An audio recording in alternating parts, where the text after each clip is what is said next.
bu ñu paree ci loolu may rafetlu geste Joni Joni parce que day jàppale jeunesse bi Joni Joni ak vite fait parce que boo xoolee mu wàññi 15% wëlbati ko wàññiwaat 25% ci ay application loolu ca dëgg-dëgg rafet na. may nuyu samay sponsor tey bu ma jëlee kàddu ginnaaw yàlla ñooñu la parce que dama leen a ameel njukkal muy aussi belle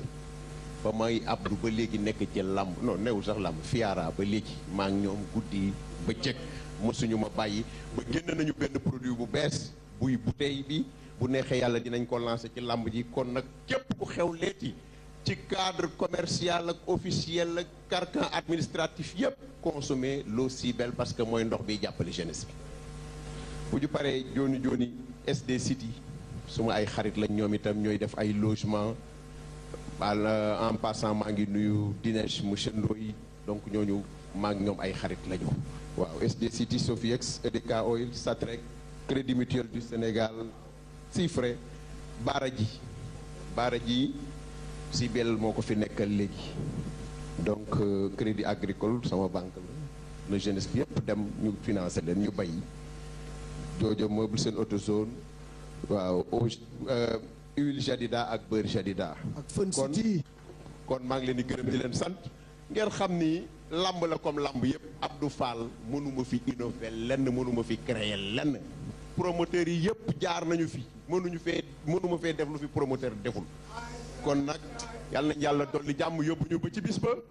yéen journalistes yi xam naa ni jël nañ seen temps mais mbër yaa ngi nii am nañu open press xam naa ni ku ne di nga wax sa bisu open press ngeen gën a jàll ci bis yi maa ngi leen di gërëm di leen sant gërëm suma mbokki promoteurs yi gërëm assistance bi yëpp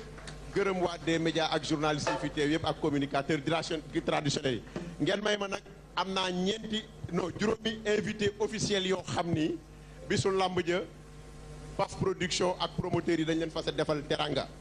muy président des lutteurs en activité Khadim Gadiaga danañ ko décorer président Doudou Diagne Diecko danañ ko décorer président Cheikh Sarr danañ ko décorer Ñoxor président arbitre yi danañ ko décorer Assane Seck bii nga xam ni guddi ak bëccëg danañ ko décorer loolu la ñu amoon loo xam ne danañ leen ko wax bu neexee yàlla que le meilleur gagne.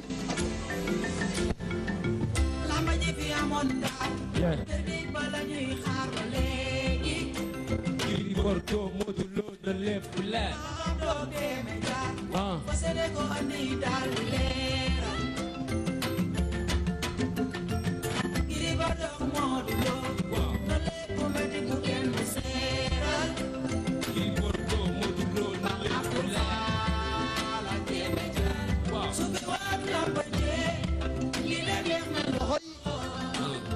lamb sàjj na ñaari mbër sa géew bu mën sa morom day tànn mu gaaw lettoo nga xàcc nga dóor mu gaaw takk sa ngemb dem mbooloo mi wër la Gris Bordeaux Modou Lo bu kenn seral na leen ku leer ñaari mbër yu am ginnaaw la kenn du taw di dellu gannaaw song bi gaaw na bëre bi gaaw ñu rag ba naaw ne bàyyi leen yàbb ci de laale baaxu góor lañu ko teg ci temps essence bu gagné rek mooy sa sens non violence moo ëpp sens ku naagu daagu ku daagu daanu ku daanu defaru waa ëpp sens kan mooy ëpp sens kan mooy ëpp sens kan mooy ëpp sens kan mooy ëpp sens kan mooy ëpp sens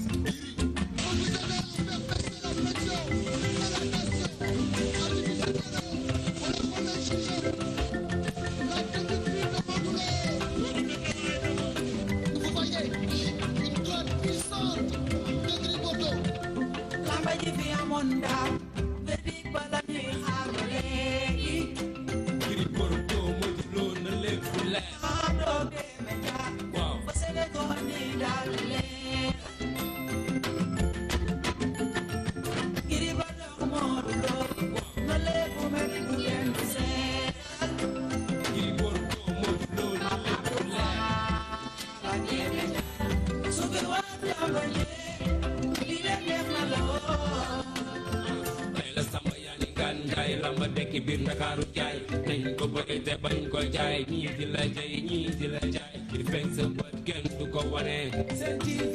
di ko wane réalisateur bi ak waare Malick Thiandoum Max Mbargane le grand combat mooy ndam jërëjëf.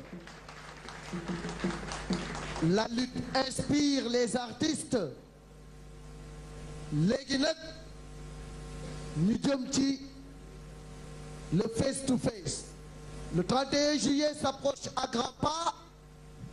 La pression monte, l'adrénaline monte. Et aujourd'hui, c'est clair qu'on est à une semaine du combat. waaye Modou Lo pare na bu yàgg. Gris Bordeaux pare na bu yàgg. yàlla suñu borom moom pare na démb tey soog a ñëw. li ci des yëpp dañ koy bàyyi ci loxoom kenn ku ne da ngay wuti. kenn ku ne ka nga yaakaar ni boo ca demee tàllal ko say loxo yàlla may la ndam dem nga ci moom. kenn ku ne la nga yaakaar ci wàllu entraînement ni boo ko defee sa morom du doy def nga ko ba toog. li ci des mooy bés ba ñu jëflante. arbitre bi tëj barrière yi. jénn seen diggante. Malick Thiandoum yóbbu dimanche. ba daaneel Max Mbargane ni ko dëgg la Alaaji Malick ñaari xale yaa ngi jàkkaarloo. Gris Bordeaux, vous avez la parole. A'uuzu billahi mina shaytaani rajiim. La hawla wala quwwata illa billahi al-aliyyil azim. ñu ngi nuyu ñu fi teew ñëpp. rawatina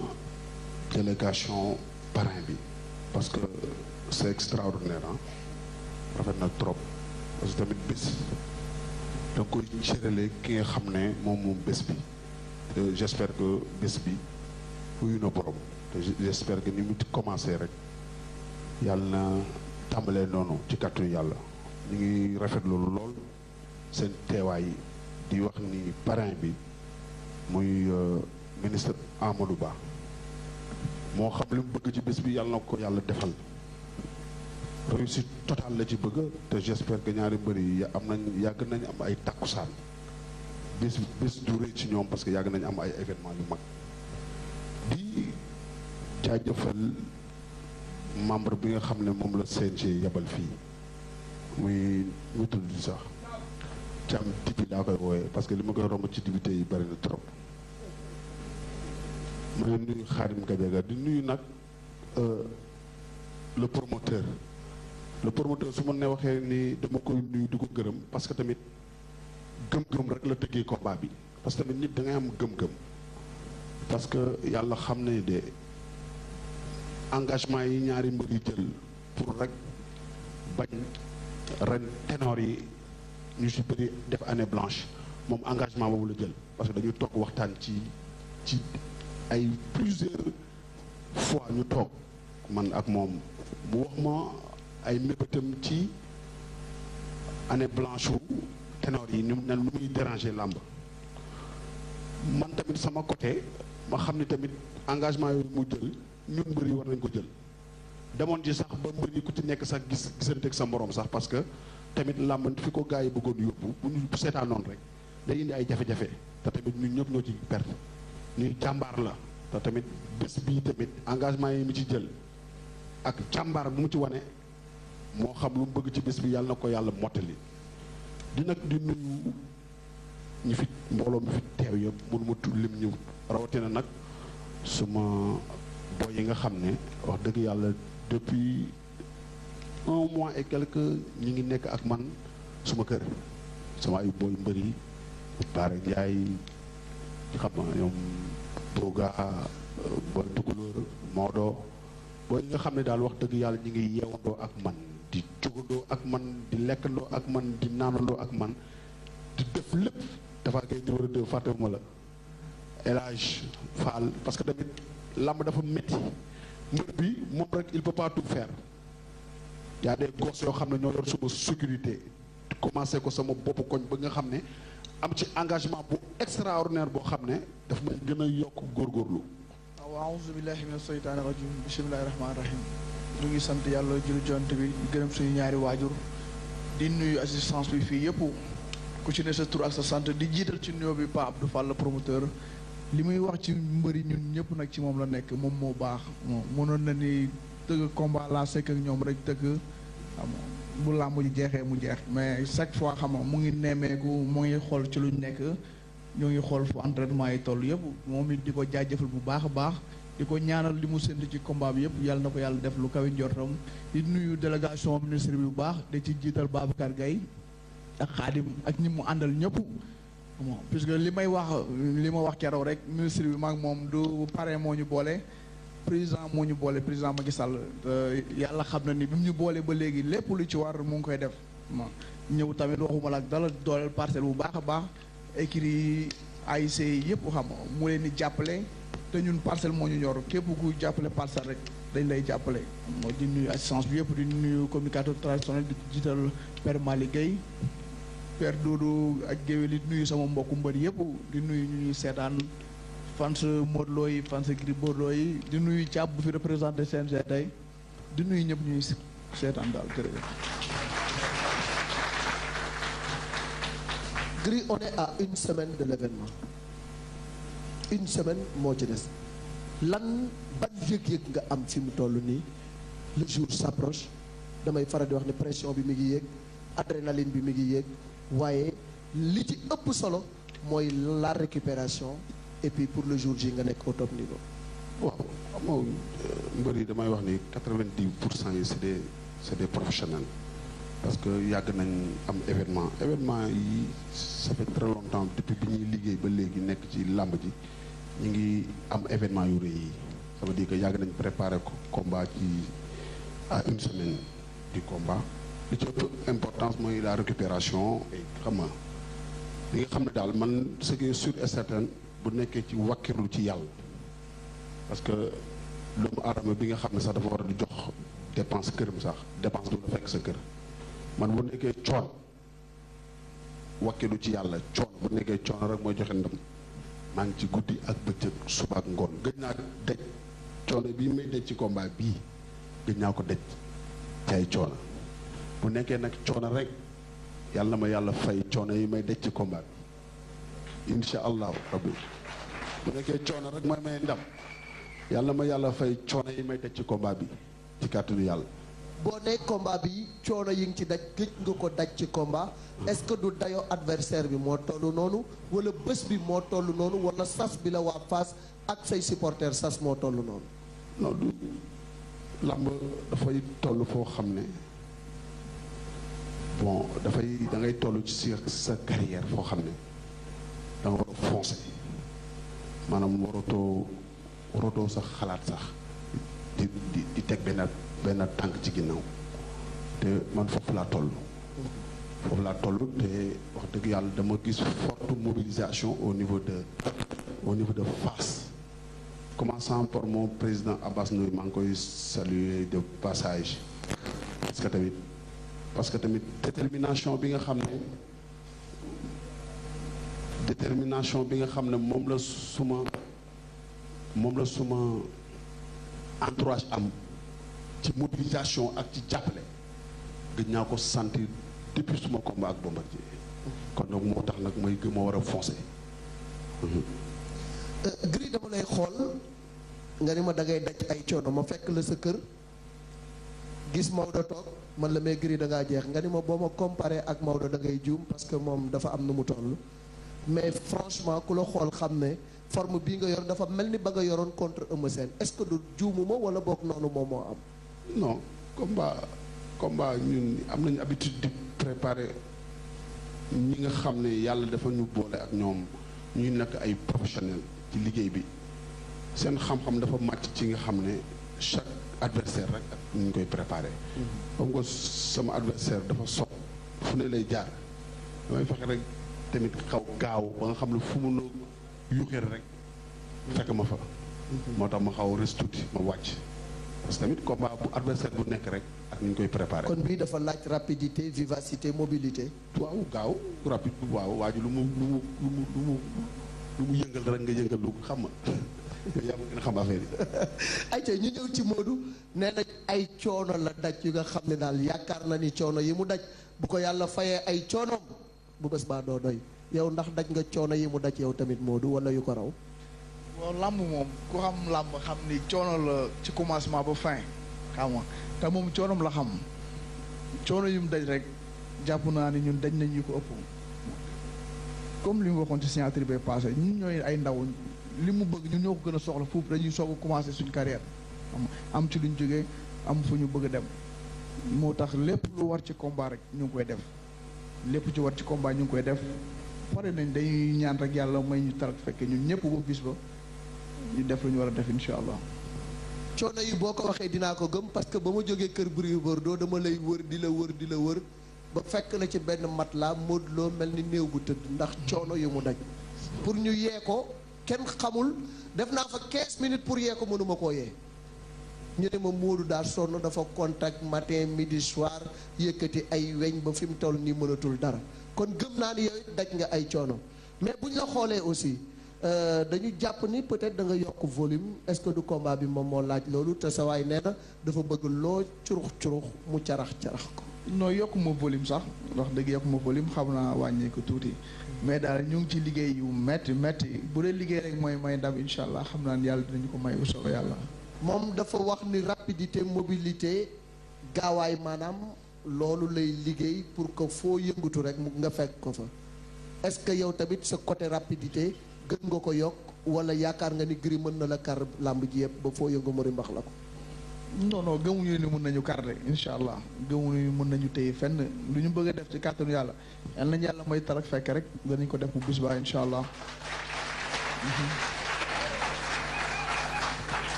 Gris li mu bëgg a def nee na moom dina ko def est-ce que doo ko xañ li mu bëgg a def li nga bëgg a def yow it. waaw làmb stratégie la rek j'espère que ay mbër moom dañuy en général armes yi nga xam ne moom ngay yóbbu làmb ji sax doo ko dévoiler c'est secret j'espère que mbër yàgg na teg loo xam ne sax gëmulu ko te or que le jour J indi leneen loo xam ne peut-être sax day surprendre ñu bari mais ce qui est sûr et certain man combat bi am naa ci détermination boo xam ne sama bopp bi boo xam ne kenn du ma dicté nan la waree demee làmb ji. kon yow ni nga war a bëreeg Modou Lo fi mu ne travaillé nga ko ci sa bopp ba pare. kenn du ma ko dicté amul kenn ku ma koy dicté au niveau de Fass. samay coach dañuy toog ak man leen man bu ma kenn wax nu may bëree combat bi c'est à moi de faire le combat man maay bëree parce que yàgg naa ci làmba 97 laa commencé bëre le 22 février 1997 yàgg naa ci làmb ji tàkkusaan bu amul tàkkusaan bu ma jaaxal ça veut dire que nag làmb day toll foo xam ne yaay jël say responsabilité yaay bëre te tamit ñun sama ay entraîneur nangul ma ko même la façon dont may entraîner sax maa la ko imposé ñu nangul ma ko donc ça veut dire que nag boo xam naa fi ma jëm te nag fi ma jëm ragalu ma ko. mel na ni kon combat bi sa combat bopp la. waaw sama combat la parce que tamit bon mënul bañ a nekk suma combat ak ñi nga xam ne tamit wax dëgg yàlla fu ma jógee ñu jóg dañuy wax ni mbër li nekk ca gannaawam moo koy excité ba nga xam ne sax bu doon def benn day def fukk parce que mbër boo nekkul borom jom du mënoo nekk mbër. est-ce à dire que da nga tirer toutes les conséquences de votre première confrontation maanaam seen combat bu njëkk ba da nga ko càmbar xam ne xëy na consigne moo la téye nga ni bi yoon bu ma kenn consigne nañ ma bàyyi ma jëf ak sama xelu bopp. non du consigne parce que làmb mën nga dem ci làmb ji sax ñu jox la stratégie booy bëree ak sa expérience nga ñëw ba ci làmb ji xam nga liñ la tegal ci stratégie ak làmb ji lu mu nar a dérouler ça ne passe pas nga bëree ak sa xel loolu ça arrive ci sport de combat. mais man bés bu ne rek ak ni nga koy aborder mais ce qui est sûr et certain maa ngi liggéey ci dynamique boo xam ne gëm naa ni incha allah le 31 incha allah yàlla dina ma may ndax man loolu laa gëm ci kàttanu yàlla. Modou boo déggee Gris muy wax dafa mel ni moom dafa jël combat bi mu nekk combat boppam maanaam mu bëgg a régler say comptes à lui tout seul moo xoolal boppam na muy entraîner moo xam na mu bëgg a def ba jëflante ak yow ci côté boobu naka nga waajale sa bopp pour moom est-ce que sa staff ñoo la préparé wala yow boog yaa ngi ak sa benn dank fanaanal boo dencal moo Gris Bordeaux. waaw chaque fois ñu ne staff bi moo ñuy préparé xam nga ñu liggéey lu ñu war a liggéey lépp mais tamit bis ba daal lu mu laaj ñun ñoo koy def puisque ñooy ne ci biir géew gi mais lépp ñoom lu ñu yaakaar isam la jàng nañ ko seetaan ko maa moom sax xamante nañ ay finition yu ndaw rek yi ñuy régler la mais xamante ne am na fu ñu jaar ba pare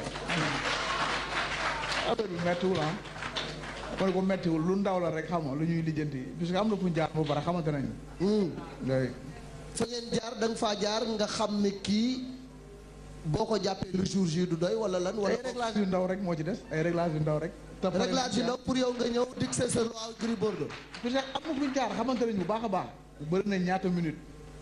mu ne fa di daw rek mais bii dañuy ñëw rek France jàll insha allah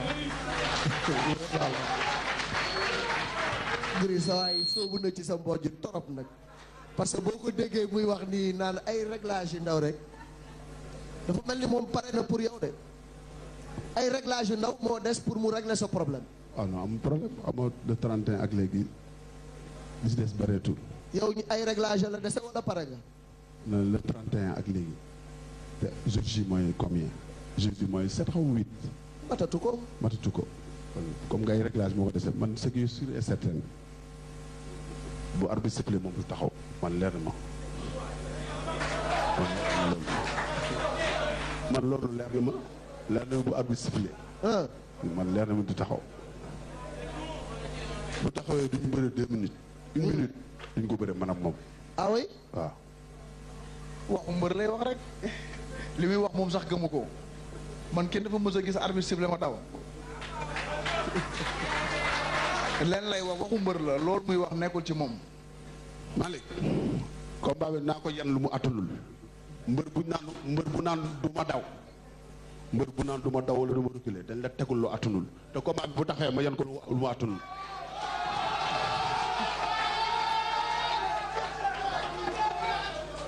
kii mënu ma teg lu mu attanul déglu leen ñu waxtaan bi neex na de fi mu ne nii gars yi kii mënu ma teg lu mu attanul maa ko gën a nekk xale lu mu attanu ko moom au contraire su indee lu mu attanu ci kawam lay këpp mënu ma teg lu mu attanul fii du ci xeex du ci bëre li muy wax moom sax gëmu ko da koy wax nii rek pour waxu mbër mais li muy wax gëmu ko lu leer laa la wax Gris ci xeex wala ci bëre la ñemewul a taxaw jëflante ak yow ci sa gis-gis Malick caay-caay bi nekk ci man newul ci kii ah banditisme bi nekk ci man ci biir bëre newul ci kii lu leer laa la wax te bu 31 danaa ko indi lu ko mbër musta indi waxu mbër la Malick gëmu ko bi laa koy waxee dama ne la caay-caay bi nekk ci man ci biir bëre banditisme bi nekk ci man newul ci kii day négocier combat bi yëpp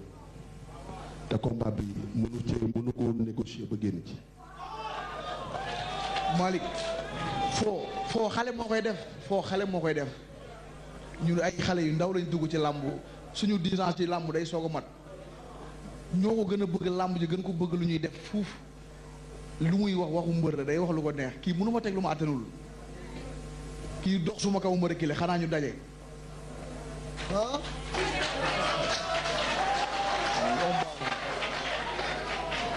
lu wax baaxul comme bis bi soreetul lu ñu des une semaine la dañ yàlla may tarak fekke rek wax ju bari xajatu fi lu ñuy wax yëpp wax nañ ko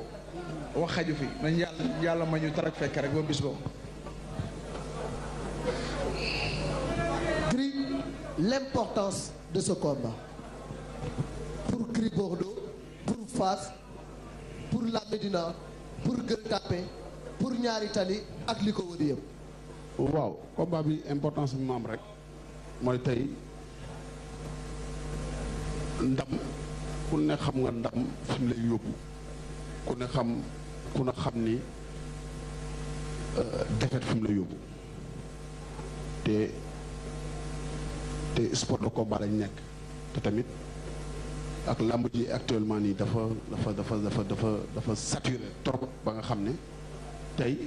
am na niveau koy toll foo xam ne défaite am na lu muy wàññi ci yow lu bari te tamit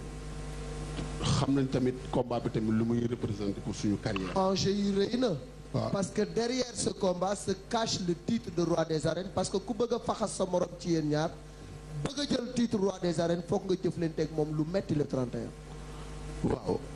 loolu lamb ji comme li ma la wax rek le 28 février 97 dañ ci dugg. ñu ciy bëgg yàgg dañu teel a bëri man bi may am 16 ans laa bët sama premier combat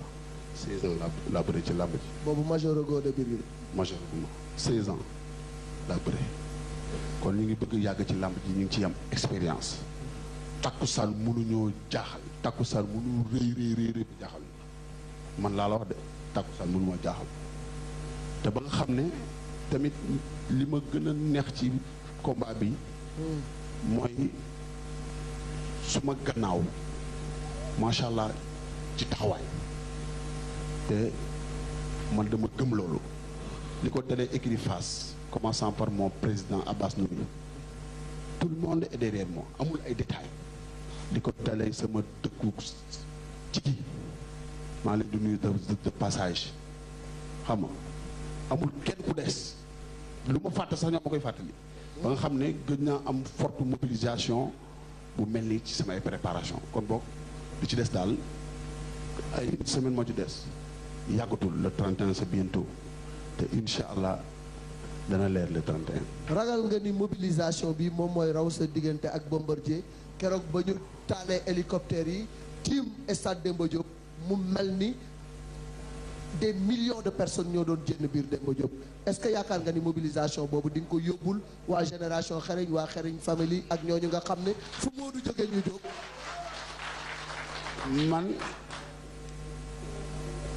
man Médina laa dëkk. Médina laa juddoo hôpital Abbas Ndao laa juddoo te buñ naan Médina bul fàtte ni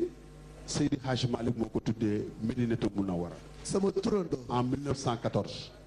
cey ma juddoo ci pénc buñ naan cëriñ. oustaz la nag déglu leen ko de. dama la Médina. Seydi Hadji Malick moo ko tuddee Médinatu Munawwara en 1914. ma juddoo ci pénc bu nekk ci biir Médina muy cëriñ sama baay bi ma jur nekkoon fa imam ratib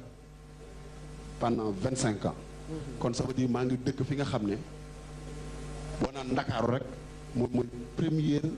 quartier bi nga xam ne moom la tubaab bi lotissé kon ça veut dire que bu ma jógee bépp quartier bu nekk alentour muy Fass Gueule Tapée Colobane Ñaari Tali HLM Grand Médine Bet maanaam bu ma jógee Ndakaaru jóg parce que Fass mooy Ndakaaru moo tax damay wax na le parrain c'est très beau ñu ngi def politique au niveau des Parcelles Assainies mais man ce qui est sûr et certain le parrain ay ambition ëpp na parcelle ay ambition wu Ahmadou Ba ëpp na parcelle te maa ngi koy ñaan yàlla mu am ci Ndakaaru lu ëpp parcelle d'abord fa la dëkk il faut mu def fa la mu fa war a def mais nag na xam ne Médina mooy Ndakaaru loolu leer na Modou côté mobilisation ak côté surtout enjeu combat bi parce que Modou dafa am loo jógee te yeboo waa génération xereñ yeboo waa xereñ famille yeboo waa xereñ sans frontière ñoom dafa am loo leen tàmmal la nga leen tàmmal loolu la ñu bëgg nga delloowaat ko ci mais Gris mi dafa mel ni naru laa mel may lu toll ni tarfatal ay ni daa mun ñaar ma wax dëgg damay dem jëli incha allah te comme li nga wax ñun bis mënuñu dépassé am nañ bis bu nekk làmb nag ak yi nga tudd yëpp ñoom ñoo ànd mais bis mënul diis suñ kaw yàlla dogal na bañ duggee ci làmb yàggul mais suñu bis yëpp bis yu mag la moo tax bis mënul diis ba dépassé ñu daal bis la comme bis yëpp ñu ngi sawlu di def lépp loo xam ne yaakaar nañ dina may ndam ñu ngi ci di ñaan rek xaar bis ba incha allah yàlla may ñu ndam lépp ñun pare nañ dañuy ñaan rek yàlla may ñu talak fekk ba bis ba incha allah loolu la ñuy ñaan. côté mobilisation nee na bu ngeen yeexee stade bi fees ak waa Médina Gueule Tapée Fass ak juróom-ñaari penc Ndakaaru yi. waaw Modou moom du ma ne Modou Médina bi mu dëkk sax wóor na ma ne maa ko foofu supporter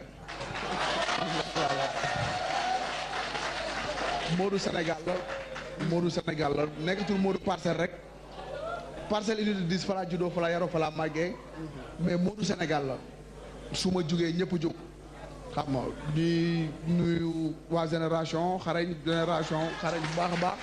di nuyu xarañ famille di nuyu waa sans frontière ak te Maxi Club man daal su ma jugee ñëpp jóg bis boobu moom mobilisation kenn waxatu ko incha allah ku yéex doo xàccee stade bi. ñoom ci kaw la ñuy yëngal yow nga jëflante ak Gris ci suuf. waaw xam nañ ni man moom wax dëgg suuf moom sama yëf la mën naa ko macha allah xam nga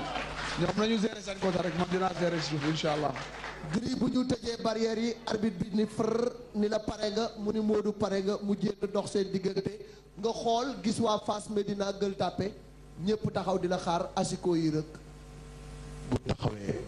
bu taxawee man ak moom réglé wul du ñu bëre une minute duñ ko bëre une minute. mais assurance bi ngay waxee nii il faut que. non dama na la bu arrière du ñu bëre une minute. pourtant moom du mbër buy arrière de. waxuma la dama ne la fii laa ko waxee dama ne la bu reculé wul une minute duñ ko bëre. man du ma taxaw du ma reculer damay dox ci kawam du ma taxaw di ko xaar du ma reculer. ñu bàyyi leen ngeen woote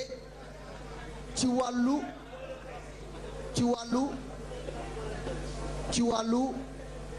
sportivité ak fair play parce que wax nga ko Gris yaa juddoo Médina màgge Médina stade ba nekk au cœur de Dakar say supporters rek ñoo wër stade bi ñoom ñoo war a dalal waa Parcelles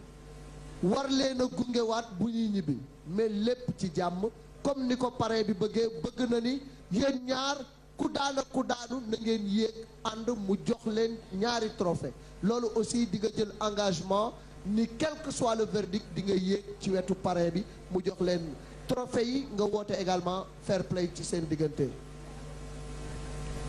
waaw j'espère que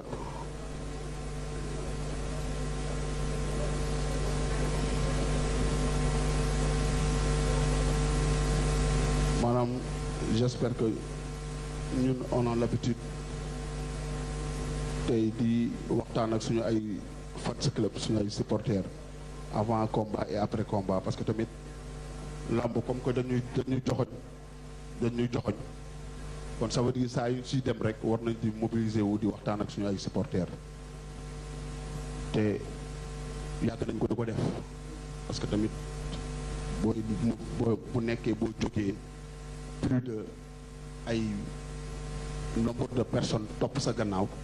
laaj na avant ngay dem nga toog waxtaan ak ñoom te wax dëgg yàlla sama ay supporters ci discipline lañ leen xamee te wax dëgg yàlla bu ñuy dem ci làmb wax dëgg yàlla fair play rek mënul di yóbbu mais nag Malick da may permettre rek da may permettre ma nuyoo ñi nga xam ne wax dëgg yàlla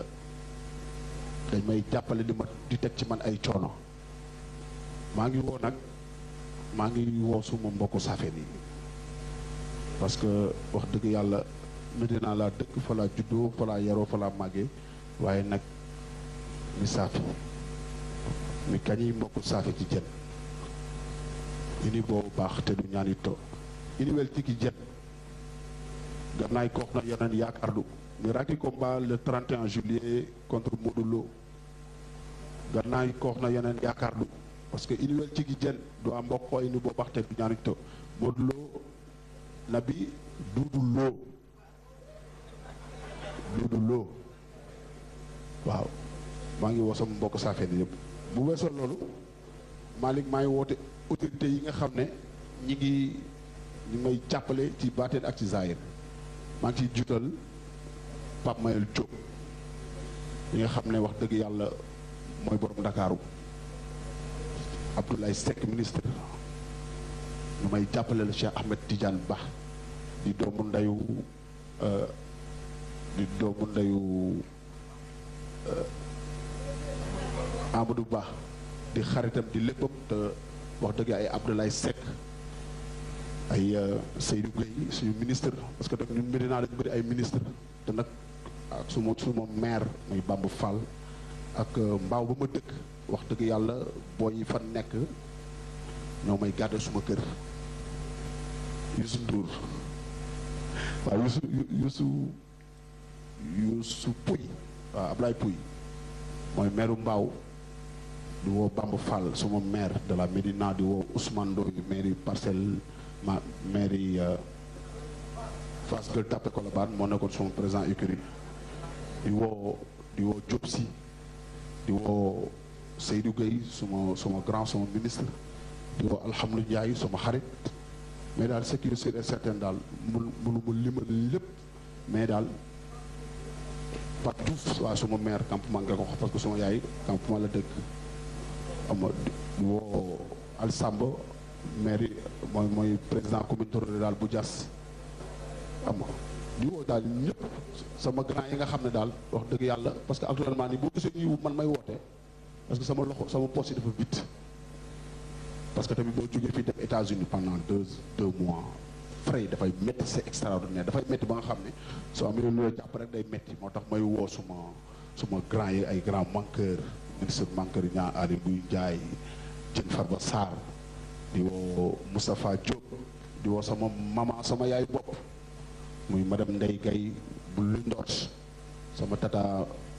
Juma Jang Jaxate maa ngi koy woo ci bés bi parce que ñooñu suma ay yaay la ñu ma yàgg jàppale di woo nag ay Satatal Sall sama ministre Binta Xuma Diop di woo ñëpp di woo Farba Ngom yooyu ñëpp dañ ma jàppale ci bés bi parce que bés bi ne bés bu rëy la di jaajëfal ñëpp di woo nag fukki penc ak ñaar yi nekk ci Ndakaaru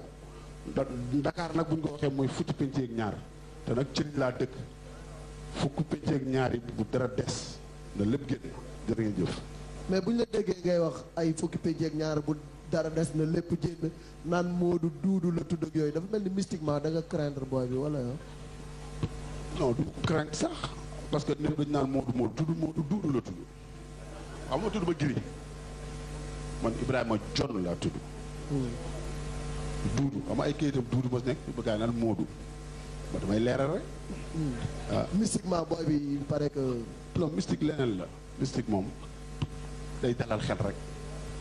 waaye boo ko gëmee à 100% boo ñëwee ci làmb yi te liggéeyoo di nga mere sa bopp. parce que chaque jour nga gis mbër bu bëree chaque jour nga gis mbër mu bëree ci làmb ji arbitre sifflé ku bañ yi tàkk mu dem ba ci ginnaaw commencé tekki di sànni ça veut dire que loo mystique ñaanlu on est des musulmans on est des africains am nañ suñu ay réalité waaye loo ñaanlu du tere di nga entraîner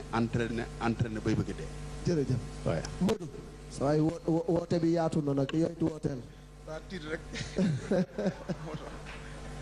waaw di woo waa parcelle yëpp 1 ba 26 rawatina dis bu ma dëkk xam nga di woo waa Yoof Ngor Wakam xam nga di woo waa Cambérène di woo fans club yëpp daal xam nga ku lim da ngay juum xam nga di gërëm sama père muy biram ñi ngi bu baax a baax am di ko xam nga di gërëm le ministre Amadou Ba bras droit Babacar xam nga di gërëm sama maire dëkk muy ministre des forces armées Augustin Tine di ko nuyu bu baax a baax jàppale mu ngi yegsi bu baax ak suma maire dëkk muy Taïba sama papa Ali Guèye maa ngi leen di woo ñoom ñëpp suma grand yi ko ci mel ne grand Moussa Gueye xam nga Adama Faye rakku première dame ñoom ñëpp ñu ngi ci jàpp suma grand Alou xanaa grand Demba Ka xam nga ku lim daal da ngay juum xam nga maa ngi woo ñëpp xam nga kër kilifa diina yi xam nga rawatina Tivaouane fu ñu jokk ñoo ngi fay woote bu baax a baax waa Touba waa Ndiassane waa Thiénaba waa Kaolack waa Yoff xam nga xaadar yi ñoo ngi woo ñëpp daal di ñaan yàlla may ñu talak fekkee ñun ñëpp ñu wérle ba bis ba incha allah yàlla mi may ndam may ñu ndam wa salaam. Rendez-vous open press Modou Lo mardi Parcelles mercredi Gris Bordeaux Thioring. waaw xam ngeen Modou dafa sol benn casquette ñu bind ci X Lo muy xereñ Lo donc moom tamit dafa marque bu nga xam ne nee na ma waxal ma askan bi ni leen X Lo dinaa ko lancer après le combat lu ci bëri nag am na ay parfum am na ay t-shirt am na ay yeneen ak yeneen maanaam ay pub bi gratuitement buggaan après man la koy dagg amul problème acca joxante leen loxo yéen ñaar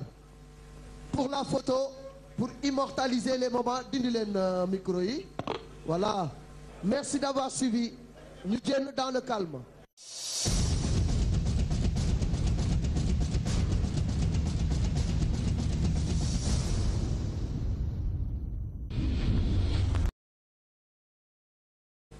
seen teewaay di wax ni parrain bi muy ministre Amadou Ba moo xam li mu bëgg ci bés bi yàlla na ko yàlla defal réussite totale la ci bëgg te j'espère que ñaari mbër yi am nañ yàgg nañ am ay takkusaan bés du rëy ci ñoom parce que yàgg nañ am ay événement yu mag di jaajëfal membre bi nga xam ne moom la CNG yabal fii muy mu tudd sax cam tipi daa koy wooyee parce que li ma koy romb ci député yi bari na trop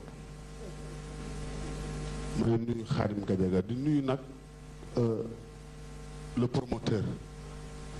su ma ne waxee ni dama koy nuyu di ko gërëm parce que tamit gëm-gëm rek la tëggee combat bi parce que tamit nit da ngay am gëm-gëm parce que yàlla xam ne de engagement yi ñaari mbër yi jël pour rek bañ ren ténor yi ñu si bëri def année blanche moom engagement boobu la jël parce que dañu toog waxtaan ci ay plusieurs fois ñu toog man ak moom mu wax ma ay mébétam ci année blanche wu ténor yi ñu ne lu muy déranger làmb man tamit sama côté ma xam ni tamit engagement yooyu mu jël ñun mbër yi war nañ ko jël demoon ci sax ba mbër yi ku ci nekk sax gisante ak sa morom sax parce que tamit làmb fi ko gars yi bëggoon yóbbu bu ñu seetaanoon rek day indi ay jafe-jafe te tamit ñun ñëpp ñoo ci perte ñuy jàmbaar la te tamit bés bii tamit engagement yi mu ci jël ak jàmbaar bu mu ci wane moo xam lu mu bëgg ci bés bi yàlla na ko yàlla mottali di nag di nuyu ñi fi mbooloo mi fi teew yëpp mënu ma tudd lim ñu rawatina nag suma boy yi nga xam ne wax dëgg yàlla depuis 1 mois et quelque ñi ngi nekk ak man suma kër sama ay boy mbëri Baara Ndiaye xam na ñoom Boga boy Tukulóor Moodo boy yi nga xam ne daal wax dëgg yàlla ñi ngi yeewandoo ak man di jógandoo ak man di lekkandoo ak man di naanandoo ak man di def lépp dafa kay numéro 2 fàttewuma la El Hadj Fall parce que tamit làmb dafa métti mbër bi moom rek il peut pas tout faire y a des gosses yoo xam ne ñoo yor suma sécurité commencé ko sama bopp koñ ba nga xam ne am ci engagement bu extraordinaire boo xam ne daf may gën a yokk góorgóorlu. waaw auzu billahi mina shaytaani rajim bismillahi rahmaani rahim ñu ngi sant yàlla jël jont bi gërëm suñu ñaari waajur di nuyu assistance bi fii yëpp ku ci ne sa tur ak sa sant di jiital ci nuyoo bi Pa Abdou Fall promoteur li muy wax ci mbëri ñun ñëpp nag ci moom la nekk moom moo baax mënoon na ni tëgg combat laa sekk ak ñoom rek tëgg xam bu làmb ji jeexee mu jeex mais chaque fois xam nga mu ngi nemmeeku mu ngi xool ci luñ nekk ñoo ngi xool fu entraînement yi toll yëpp moom it di ko jaajëfal bu baax a baax di ko ñaanal li mu séntu ci combat bi yëpp yàlla na ko yàlla def lu kawe njortam di nuyu délégation ministre bi bu baax da ci jiital Babacar Gaye ak Xaadim ak ñi mu àndal ñëpp bon puisque li ma wax keroog rek ministre bi maag moom du pare moo ñu boole président moo ñu boole président ma loo xool xam ne forme bii nga yor dafa mel ni ba nga yoroon contre Eumeu Sène est-ce que du juumuma wala boog noonu moom moo am non combat ñun am nañu habitude di préparer ñi nga xam ne yàlla dafa ñu boole ak ñoom ñuy nekk ay professionnel ci liggéey bi seen xam-xam dafa màcc ci nga xam ne chaque adversaire rek ak ñu koy préparer comme que sama adversaire dafa sopp fu ne lay jaar damay fexe rek tamit xaw gaaw ba nga xam ne fu mun a yuuxee rek fekk ma fa moo tax ma xaw res tuuti ma wàcc parce que tamit combat bu adversaire bu nekk rek ak ñu koy préparer. kon bii dafa laaj rapidité vivacité mobilité. waaw gaaw rapide waaw waaju lu mu yëngal rek nga yëngal lu xam nga yaa ma gën a xam affaire yi. ayca ñu ñëw ci Modou nee na ay coono la daj yu nga xam ne daal yaakaar na ni coono yi mu daj bu ko yàlla fayee ay coonoom bu bés baa doo doy yow ndax daj nga coono yi mu daj yow tamit Modou wala yu ko raw. waaw làmb moom ku xam làmb xam ni coono la ci commencement ba fin xam nga te moom coonom la xam coono yu mu daj rek jàpp naa ni ñun daj nañ ñu ko ëpp comme li mu waxoon ci signature bi passé ñun ñooy ay ndaw li mu bëgg ñun ñoo ko gën a soxla foofu dañuy soog a commencé suñ carrière am ci luñ jógee am fu ñu bëgg a dem moo tax lépp lu war ci combat rek ñu ngi koy def lépp ci war ci combat ñu ngi koy def pare nañ dañuy ñaan rek yàlla may ñu tarak fekkee ñun ñëpp ba bis ba ñu def lu ñu war a def incha allah. coono yi boo ko waxee dinaa ko gëm parce que ba ma jógee kër Gris Bordeaux dama lay wër di la wër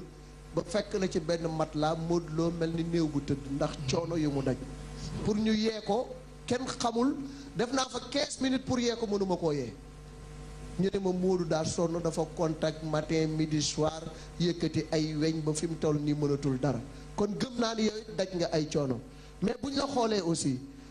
dañu jàpp ni peut-être da nga yokk volume est-ce que du combat bi moom moo laaj loolu te sa waay nee na dafa bëgg loo curux mu carax ko. non yokkuma volume sax wax dëgg yokkuma volume xam naa wàññee ko tuuti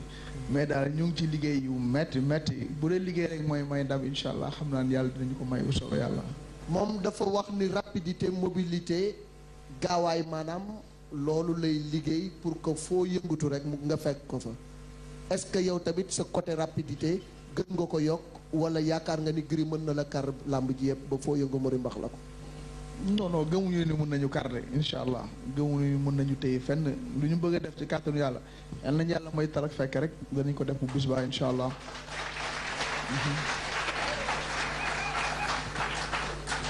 Gris li mu bëgg a def nee na moom dina ko def est-ce que doo ko xañ li mu bëgg a def li nga bëgg a def yow it. waaw lamb stratégie la rek j'espère que ay mbër moom dañuy en général armes yi nga xam ne moom ngay yóbbu làmb ji sax doo ko dévoiler c'est secret j'espère que mbër yàgg na teg loo xam ne sax gëmulu ko te or que le jour J indi leneen loo xam ne peut-être sax day surprendre ñu bari mais ce qui est sûr et certain man combat bi am naa ci détermination. songu bi gaaw na bëre bi gaaw ñu rak ba naaw ne bàyyi leen yàbb ci te laale baaxu góor lañu ko teg ci temps essence bu gagné rek mooy sa sens non violence moo ëpp sens ku naagu daagu ku daanu defaru waa kan mooy ëpp sens kan mooy ëpp sens kan mooy ëpp sens kan mooy ëpp sens kan mooy ëpp sens kan mooy ëpp sens.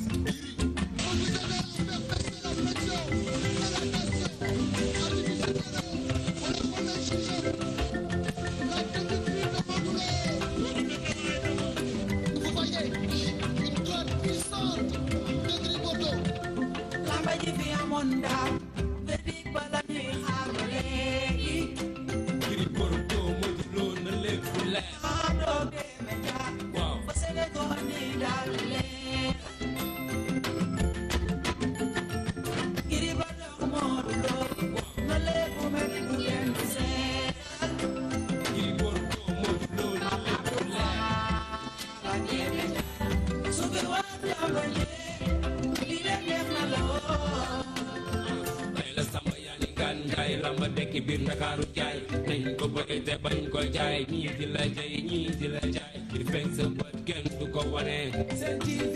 di ko wane réalisateur bi ak waare Malick Thiandoum Max Mbargane le grand combat mooy number one. Jërëjëf.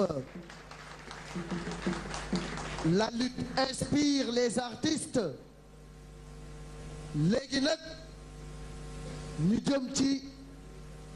le face to face. Le 31 juillet s'approche à grands pas. La pression monte, l'adrénaline monte. Et aujourd'hui, c'est clair qu'on est à une semaine du combat. waaye Modou Lo pare na bu yàgg. Gris Bordeaux pare na bu yàgg.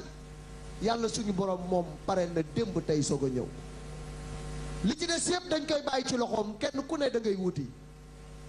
kenn ku nekk nga yaakaar ni boo ca demee tàllal ko say loxo yàlla may la ndam dem nga ci moom. kenn ku ne la nga yaakaar ci wàllu entraînement ni boo ko defee sa moroom du doy def nga ko ba toog. li ci des mooy bés ba ñu jëflante. arbitre bi tëj barrière yi. jénn seen diggante. Malick Thiandoum yóbbu dimanche. ba daaneel Max Mbargane ni ko dëgg la Alaaji Malick ñaari xale yaa ngi jàkkaarloo. Gris Bordeaux vous avez la parole. aouzu billahi min asheytaan rajim la xawla wala xawata illa billahi al alim azim ñu ngi nuyu ñu fi teew ñëpp rawatina délégation parrain bi parce que c'est extraordinaire rafet na trop parce que tamit bés da koy cërale ki nga xam ne moom bés bi j'espère que bés bi wuyu na borom te j'espère que ni mu commencé rek yàlla na tàmbalee noonu ci kàttanu yàlla ñu ngi rafet loolu lool bu ñu paree ci loolu may rafetlu geste Joni Joni parce que day jàppale jeunesse bi Joni Joni ak vite fait parce que boo xoolee mu wàññi 15% wëlbati ko wàññiwaat 25% ci ay application loolu ca dëgg-dëgg rafet na. may nuyu samay sponsor tey bu ma jëlee kàddu ginnaaw yàlla ñooñu la parce que dama leen a ameel njukkal muy aussi belle ba may Abdou ba léegi nekk ci làmb non newul sax làmb fiara ba léegi maa ngi ñoom guddi ba cëg mosuñu ma bàyyi ba génn nañu benn produit bu bees buy bouteille bi bu neexee yàlla dinañ ko lancer ci làmb ji kon nag képp ku xew leeti ci cadre commercial ak officiel ak carcan administratif yëpp consommer l'eau si belle parce que mooy ndox bi jàppale jeunesse bi bu ñu paree Joni Joni SD City suma ay xarit lañ ñoom itam ñooy def ay logement en passant maa ngi nuyu Dinesh monsieur Ndoye donc ñooñu maa ngi ñoom ay xarit lañu waaw SD City Sofiex EDK Oil Satrec Crédit Mutuel du Sénégal Sifre Baara ji si bel moo ko fi nekkal léegi donc Crédit Agricole sama banque la jeunesse bi yëpp dem ñu financer leen ñu bay joojo meuble seen autozone waaw huile Jadida ak beurre Jadida kon maa ngi leen di gërëm di leen sant ngeen xam ni lamb la comme lamb yëpp Abdou Fall mënuma fi innover lenn mënuma fi créer lenn promoteurs yi yëpp jaar nañu fi mënuma fee def lu fi promoteur deful kon nag yàlla nañ yàlla dolli jàmm yóbbu ñu ba ci bis ba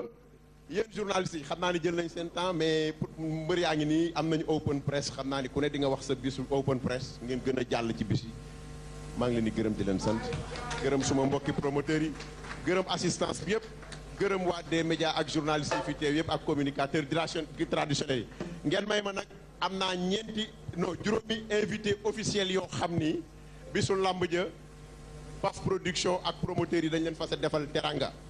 muy président des lutteurs en activité Khadim Gadiaga danañ ko décorer président Doudou Diagne Diecko danañ ko décorer président Cheikh Sarr danañ ko décorer Ñoxor président arbitre yi danañ ko décorer Assane Seck bii nga xam ni guddi ak bëccëg danañ ko décorer loolu la ñu amoon loo xam ne danañ leen ko wax bu neexee yàlla que le meilleur gagne.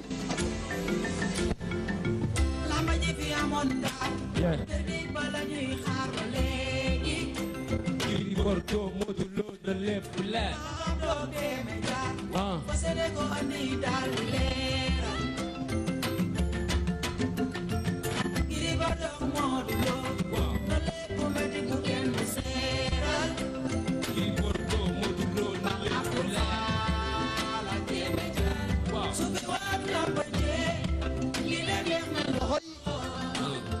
lamb sàjj na ñaari mbër sa géew bu mën sa morom day tànn mu gaaw léttoo nga xàcc nga dóor mu gaaw takk sa ngemb dem mbooloo mi wër la Gris Bordeaux Modou Lo bu kenn seral na leen ku leer ñaari mbër yu am ginnaaw la kenn du taw di dalu ga sall yàlla xam na ni bi mu ñu boole ba léegi lépp lu ci war mu ngi koy def ñëw tamit waxuma la ak dala dooleel parcelle bu baax a baax écrit AIC yëpp xam mu leen di jàppale te ñun parcelle moo ñu ñor képp ku jàppale parcelle rek dañ lay jàppale moo di nuyu assistance bi yëpp di nuyu communicateur traditionnel di jiital Père Malick Gueye Père Doudou ak géwél yi di nuyu sama mbokku mbër yëpp di nuyu ñu ñuy seetaan fans Modou Lo yi fans Gris Bordeaux yi di nuyu Thiab bu fi représenté CNG tey di nuyu ñëpp ñuy seetaan daal jërëjëf. Gris, on est à une semaine de l'événement une semaine moo ci des lan ban yëg-yëg nga am fi mu toll nii le jour s'approche damay faral di wax ne pression bi mi ngi yéeg adrénaline bi mi ngi yéeg waaye li ci ëpp solo mooy la récupération et puis pour le jour ji nga nekk au top niveau.